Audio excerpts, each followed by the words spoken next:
Lecture 5, paper EL 5504, Unit 4, satellite communication. So up to in the CIA1 exam, objective type exam, the syllabus is up to satellite communication.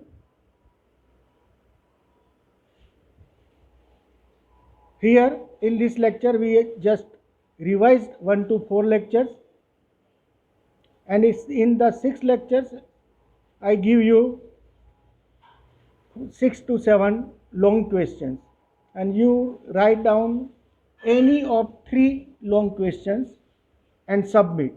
Same way in EL 5503 CRO and in signal generator, there is again 6 to 7 long questions I already give you in lecture 6.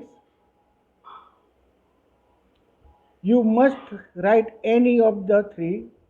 We know that you have an exam of objective type, but you must be practice the long question also. So in this last 5th lecture, satellite communication, we just repeat this chapter, and the last one is the antenna feed and antenna structure. We discuss about this. Thank you. Now this is the 5th lecture, SAM 5, paper EL 5504 and Unit 4, satellite communication. In your CIA1 exam, this is the syllabus. The complete satellite communication is our syllabus. We already study the 1, 2, 3, 4, 5, 1, 2, 3, 4 and 6 lectures in this satellite communication. This is our syllabus for the CIA1 exam. In this 5th lecture, we are just revised all the special points of the satellite communication. First of all, introduction. Then the second thing is the satellite system. This satellite system, it is divided into 2 segments, space segment and ground segment, that we already know. We are just revised the complete chapter, satellite communication. This space segment is divided into 3 parts: spacecraft, launch vehicle and master control facility. Same way, the ground segment, there is a solar energy, in the ground segment there is a satellite EIRP. EIRP means effective isotropic radiated power and sensitivity. So in ground segment there is a satellite EIRP, and sensitivity has improved with the use of spot beam satellite antennas, and number of earth stations have increased substantially. That means ground segment there is a antennas and the earth stations. Which type of the antenna we are using? Here we are using improved Cassegrain feed antennas with higher gain to physically aperture are now commonly used for efficient utilization of geostationary orbit. So the question is, what is geostationary orbit? That we discuss later on. For efficient utilization of geostationary orbit, it is important to reduce the off-axis radiation of earth station antennas, and the trend is to use offset fed antennas. This is the ground segment. In space segment, spacecraft, launch vehicle and master control facility, which controls all the other parts of the satellite. Now the second one is the fixed satellite service. This is our fixed satellite service. This one. What is this? Fixed satellite service means a radio communication service between Earth stations at specified fixed point when one or more satellites are used. The satellite through which communication is established could be in inclined elliptical orbit or in synchronous circular equatorial orbit. In the former case, the period of the revolution of the satellite is less than 24 hours and the satellite is visible over a particular point on Earth for a limited period. That means for a limited period of time we can see the satellite. In the second orbit, that means in the second case, the satellite orbit lies in the equatorial plane and it is circular and parallel to the equator at the height of a 36,000 km above the Earth's surface.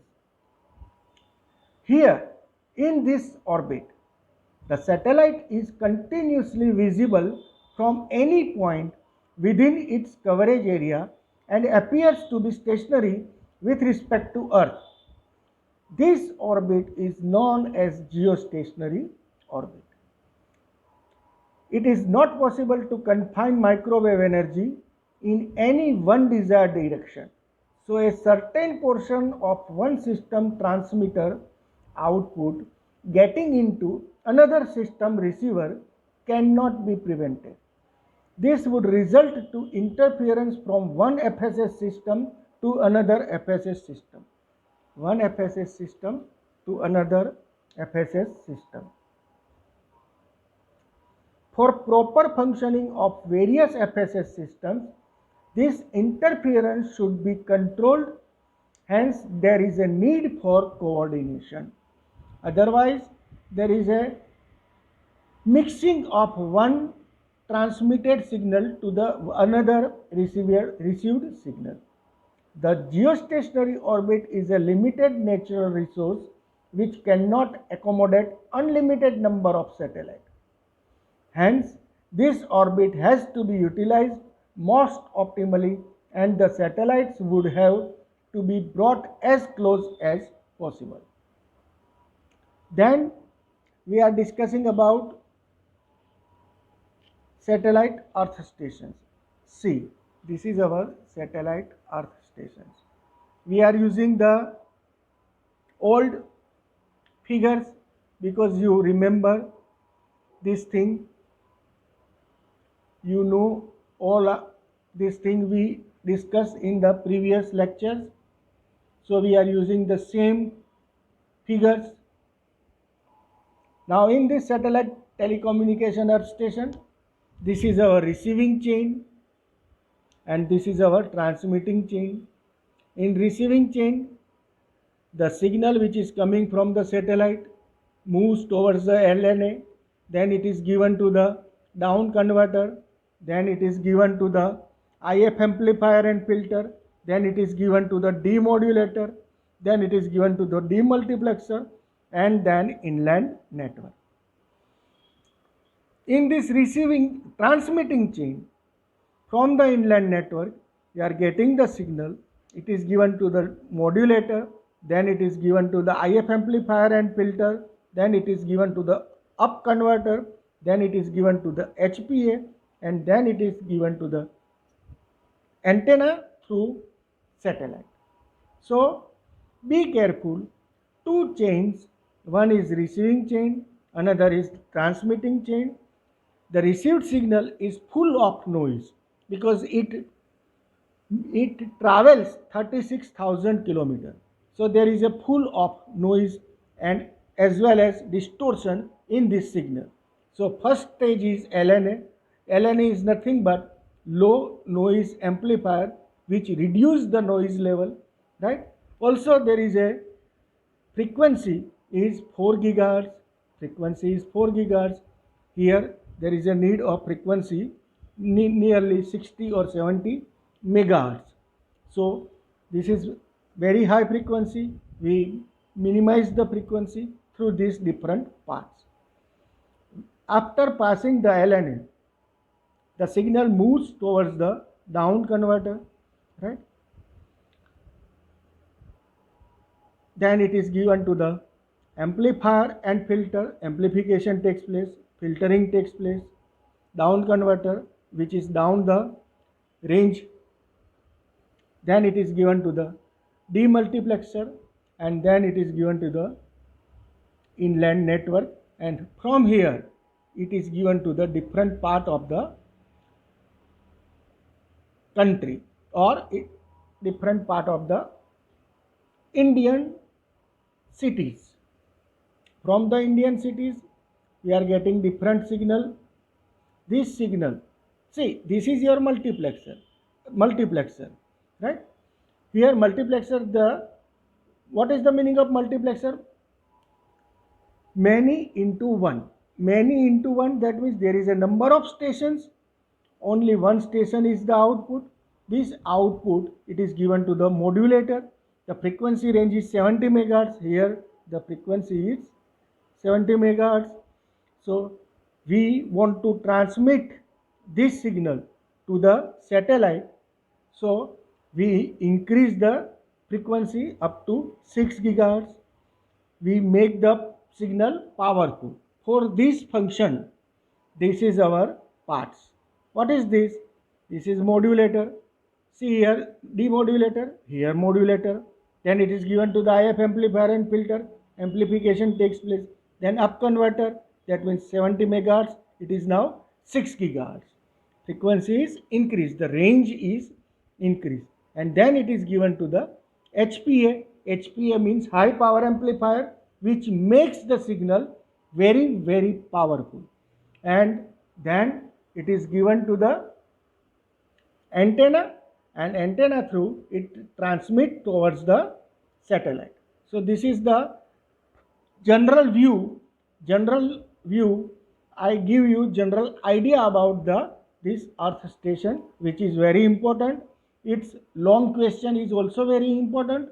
So we know that there is a exam in the multiple choice question or objective type question exam, but in last 3 lectures, 2 lectures in 5503 and 1 lecture this satellite 5504. There I give you 5 to 7 long questions. You please write any of three questions in this satellite communication, 3 questions in signal generator, and 3 questions in CRO, so that you have a practice for the long question, and as well as there is we already give you short question in each and every lecture, so there is a practice of short question also, right? Next one is the SCPC. Next one is the SCPC. What is this SCPC? Single channel per carrier. This is a special feature of the satellite communication system, is that even a small number of speech circuit, 6 or 7 or up to 20, can be provided economically at inaccessible and far remote places.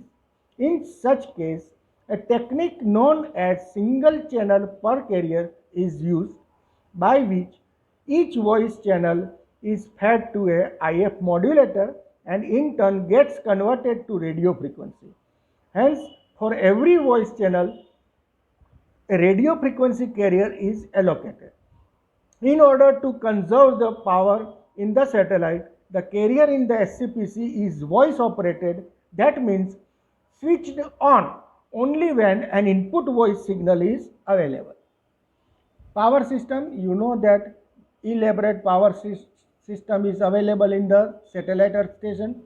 Again, there is a AC power from commercial means is rectified and fed to the storage battery. The battery in turn drives an inverter which delivers even in case of the mains failure. The last one is the end links. The satellite earth station end links. The satellite earth station use the frequency band 5.9 to 6.4 gigahertz, 5.9 to 6.4 gigahertz and 3.7 to 4.2 gigahertz in trans, that means transmitting, and this is in receive directions. The terrestrial wideband microwave systems are also engineered in this frequency band. Therefore, a very close coordination from the interference angle is required so that both the systems can coexist within tolerable limits of signal to noise ratio. In big towns where microwave systems are already in existence, the satellite earth stations are to be located at a considerable distance from such places to avoid possible interference. Right? So in big cities there is a micro systems, so to avoid interference the earth stations is far remote place from the city. The satellite earth stations are then connected to multiplexing centers or switching centers with suitable transmission and links. So this is connected with the help of and links.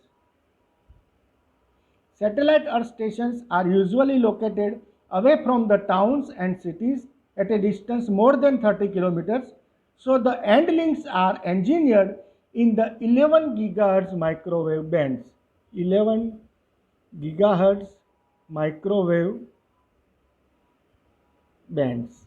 This is again one important short question, or we can say objective.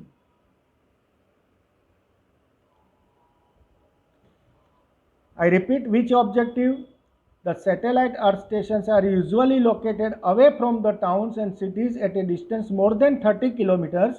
So, the end links are engineered in the 11 gigahertz microwave band. At the remote stations where there is no worthwhile communication in microwave bands, then the earth stations can be located in the town and near to the switching centers. This complete your single channel per carrier. Now, and end links. Which type of the antenna are used?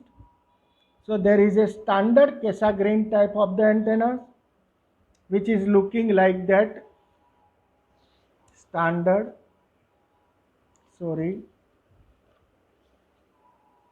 Cassegrain type of the antenna.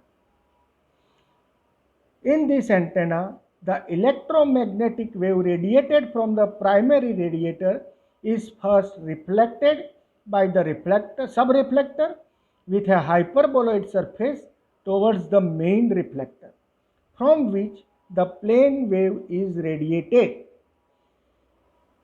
Right? This is our subreflector, this is our main reflector, this is our primary radiator, and this is our focus of the main and subreflector waveforms, which is transferred from here to here. It is reflected from the here, and from this subreflector, which is in hyperboloid in shape, it is transmitted towards the primary radiator. This antenna is referred to as standard Cassegrain antenna to distinguish with other Cassegrain antenna.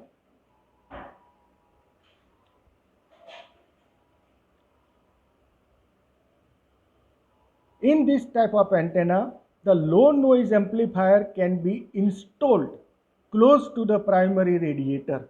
This is the main part, right? The next antenna are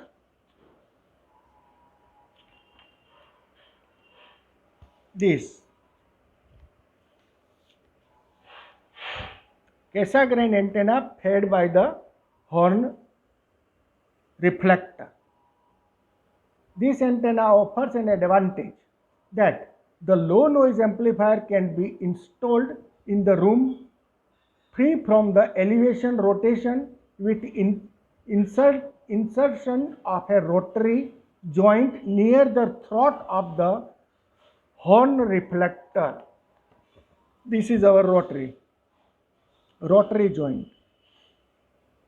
near the horn reflector. which is main application or main advantage is that low noise amplifier can be installed in the room free from the elevation rotation with the insertion of the rotary joint near the throat of the horn reflector. It has a small size horn reflector as a primary radiator. The sub-reflector is a paraboloid in shape as it receives a plane wave from the primary radiator. The next one is this Castron antenna. Castron antenna.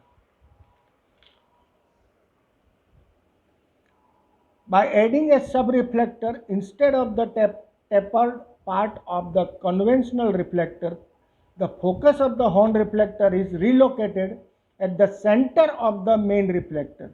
This makes the antenna compact as the antenna is asymmetrical around the vertical axis. It is not suitable for an antenna of large aperture.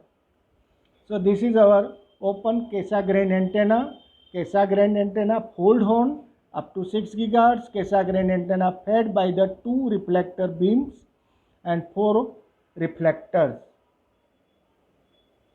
Advantage of Cassegrain antenna: because of the low spillover from the main reflector resulting in lower noise temperature than conventional paraboloid antenna, Cassegrain antenna is widely used for satellite communications. The second advantage is it eliminates the loss due to the long waveguides runs required to connect the primary radiator. Third one is it facilitates connection of low noise amplifier direct to the primary radiator, resulting in lower overall noise temperature. And the last one is the standard Cassegrain is also of the simple mechanical construction compared to other kinds of the antenna. Right? So this is our last satellite communication, and this is our last antenna feed and antenna structure. Antenna feed and antenna structure. So the last one is the antenna structure. I will show you how it shows. 2 minutes to 1 minute please.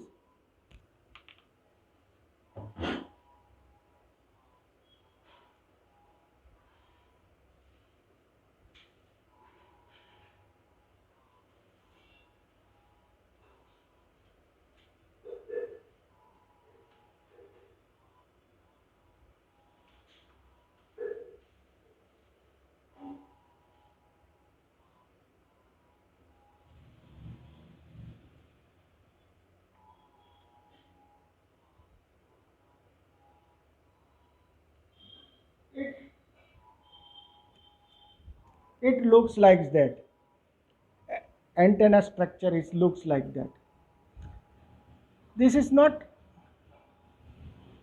useful in examination point of view, but you just objective types questions, you just read it, right? Antenna consists of 5 sections: main reflector, backup structure, yoke assembly support structure, and adjustment mechanism. Main reflector is made up of a number of panels of aluminum alloy which are stretched formed to take the shape of the paraboloid in a typical antenna of Electronics Corporation of India Limited. There are 73 panels. This is an 8-meter antenna. The backup structure is composed of a center hub which is located at the center of the main reflector. Thrust members are installed radially from the center hub. A tripod to support the subreflector is installed on the trusses. The XY mode has the X and Y axis which are orthogonal to each other. The mount structure is a simple tabular space frame which is bolted to the concrete foundation. The reflector backup structure is connected to the mount structure with the use of bearing pads, which contains self-aligned spherical plane bearings to allow rotation about y-axis. The y-axis screw jack is connected between the base of x-axis bearing pad and the reflector backup structure. For antenna of 8 meter and less, manual tracking would be adequate. The drive mechanism on each axis consists of screw jack and detachable manual handle. Drive mechanisms are grease lubricated and are fitted with hard stoppers as safety device. Mechanical angled indicators are provided for readout of antenna position in both the axes. This complete your satellite communication lecture 5. Thank you.